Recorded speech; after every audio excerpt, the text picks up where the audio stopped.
বাংলাদেশের উত্তর পূর্ব প্রান্তে প্রকৃতির অপার সৌন্দর্যে ঘেরা এমন এক জায়গা আছে যেখানে পাহাড়, নদী আর সাদা পাথর মিলে তৈরি করেছে এক অসাধারণ দৃশ্যপট। মনে হবে যেন প্রকৃতি নিজের হাতে এঁকেছে এক জীবন্ত ক্যানভাস। দর্শকবৃন্দ, আজ আমরা এসেছি সিলেটের বিখ্যাত ভোলাগঞ্জে, যেখানে প্রকৃতি তার সৌন্দর্য দুই হাতে উজাড় করে দিয়েছে। সিলেট শহর থেকে প্রায় ৩৫ থেকে ৪০ কিলোমিটার দূরে অবস্থিত এই অপরূপ পর্যটন কেন্দ্র। ভোলাগঞ্জে যেতে হলে বাংলাদেশের যে কোনো প্রান্ত থেকে বাস কিংবা ট্রেনে করে প্রথমে সিলেটের হুমায়ুন রশিদ চত্বরে পৌঁছাতে হবে। সেখান থেকে সিএনজিতে জনপ্রতি প্রায় ৩০ টাকা ভাড়ায় চলে আসতে পারবেন আম্বরখানা পয়েন্টে। আম্বরখানা থেকে বিআরটিসি বাসে জনপ্রতি প্রায় ৭৫ টাকা ভাড়ায় সরাসরি পৌঁছে যাওয়া যায় ভোলাগঞ্জে। এছাড়া দলবদ্ধভাবে ঘুরতে চাইলে সিএনজি রিজার্ভ করেও যেতে পারেন, যার ভাড়া সাধারণত ১৫০০ টাকা থেকে ২০০০ টাকার মধ্যে হয়ে থাকে।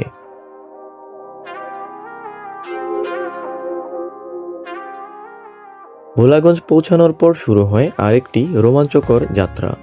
জিরো পয়েন্টে যেতে নৌকা ভাড়া করতে হয়।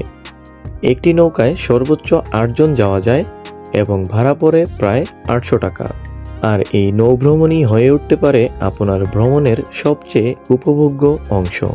নৌকায় এগিয়ে যেতে যেতে চোখে পড়বে স্বচ্ছ নদীর জল, দুই পাশের মনোমুগ্ধকর দৃশ্য আর দূরে পাহাড়ের সারি। মনে হবে যেন প্রকৃতির বুক চিরে ধীরে ধীরে এগিয়ে যাচ্ছেন এক অজানা সৌন্দর্যের দিকে।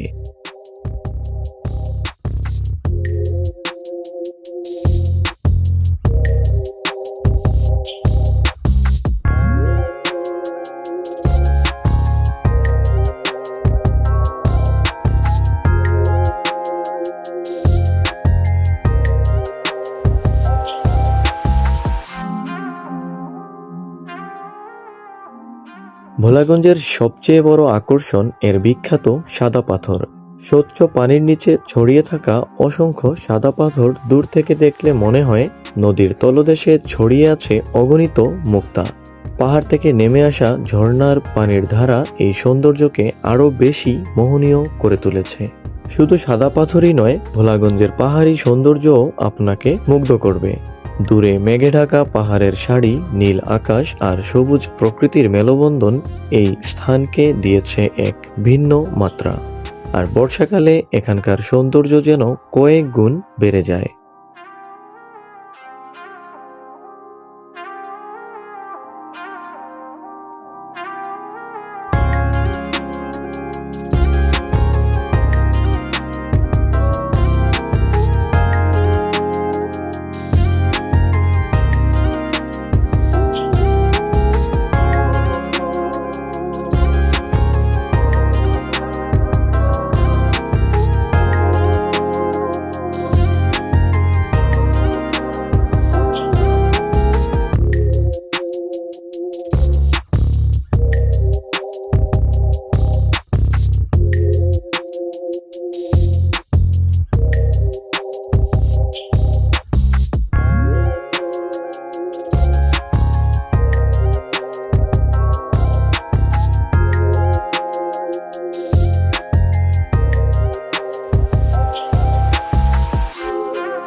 আপনি যদি শহরের ব্যস্ততা থেকে দূরে গিয়ে প্রকৃতিকে কাছ থেকে অনুভব করতে চান, তাহলে একদিন সময় করে ঘুরে আসতে পারেন ভোলাগঞ্জে। এখানে এসে হয়তো আপনিও অনুভব করবেন কিছু সৌন্দর্য শুধু চোখে দেখা যায় না, হৃদয় দিয়েও অনুভব করতে হয়।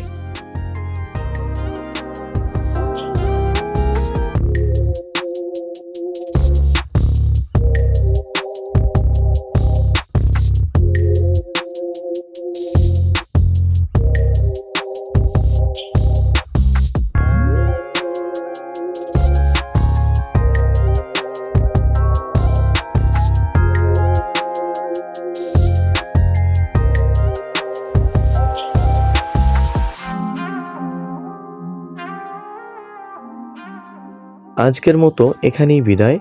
আবার দেখা হবে অ্যাডভেঞ্চার ডকুমেন্টারির পরবর্তী পর্বে বাংলাদেশের নতুন কোনো স্থান নিয়ে। সে পর্যন্ত সবাই ভালো থাকুন, সুস্থ থাকুন আর ভ্রমণে অবশ্যই নিরাপত্তা ও সাবধানতা অবলম্বন করুন।